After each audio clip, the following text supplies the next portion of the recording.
अगर आप भी चाहते हैं DRS फिल्म्स का ऑडियो वीडियो सबसे पहले आपके पास पहुंचे, तो लाल बटन दबाकर चैनल को सब्सक्राइब करें और बेल आइकन दबाना ना भूलें।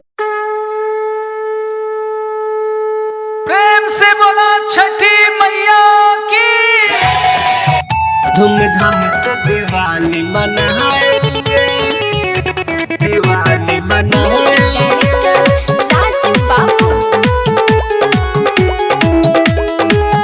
धूमधाम से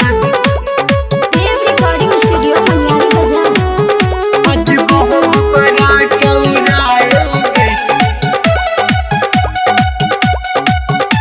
दिवाली मनाएंगे। कोई नहीं हम सारी सफाई हो, अवतारी आज लक्ष्मी माई हो, अवतारी आज लक्ष्मी माई हो, अवतारी आज लक्ष्मी माई।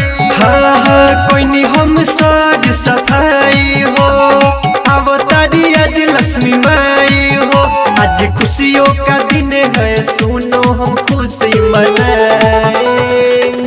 अरे बबुआ ई का कहता रहो, ए काका तू नइखा जानत हो आज कौन दिन है, आज का करे के बा, आज का करे के बा बचवा तनी बतावा हो।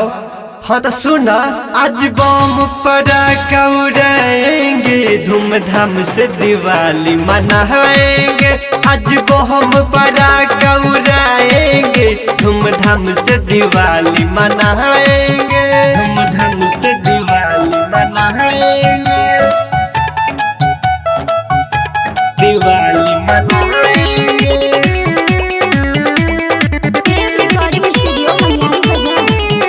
आज बम पटाखा उड़ाएंगे,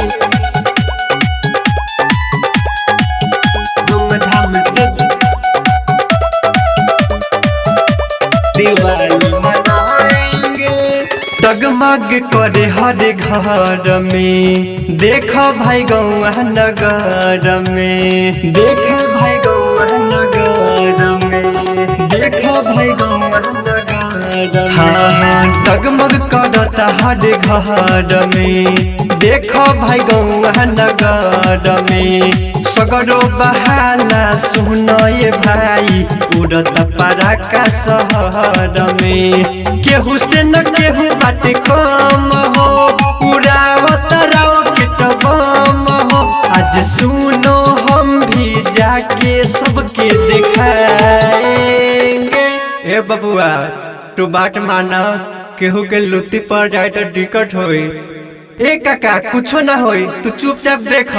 आज बम पटाखा उड़ाएंगे, धूमधाम से दिवाली मनाएंगे। आज बम पटाखा उड़ाएंगे, धूमधाम से दिवाली मनाएंगे, दिवाली मनाएंगे, धूमधाम से दिवाली मनाएंगे।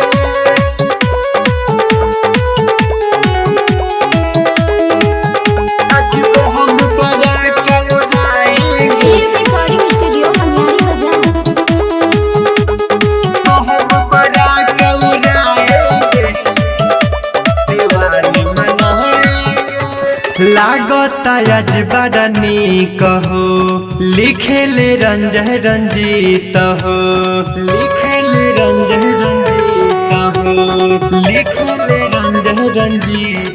हाँ लागता आज बड़ा नीक हो, लिखेले रंजन रंजीत हो।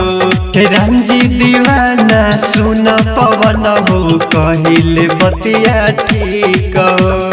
कहतानी सुन हम बात हो, घूम के बाटे सारा रात हो। सुन के राजू सूरज को साथे बोलाएंगे। आज बम पटाखा उड़ाएंगे, धूमधाम से दिवाली मनाएंगे। आज बम पटाखा उड़ाएंगे, धूमधाम से दिवाली मनाएंगे। कोई नहीं हम सारी सफाई हो, अवतारी आज लक्ष्मी माई हो। आज खुशियों का दिन है, सुनो हम खुशी मनाएंगे। अरे बबुआ ई का कहता रहो, ए काका तू नइखा जानत हो आज कौन दिन है, आज का करे के बा, आज का करे के बा बचवा तनी बतावा हो। हाँ तो सुना, आज बम पटाखा उड़ाएंगे, धूमधाम से दिवाली मनाएंगे। आज बम पटाखा उड़ाएंगे, धूमधाम से दिवाली मनाएंगे।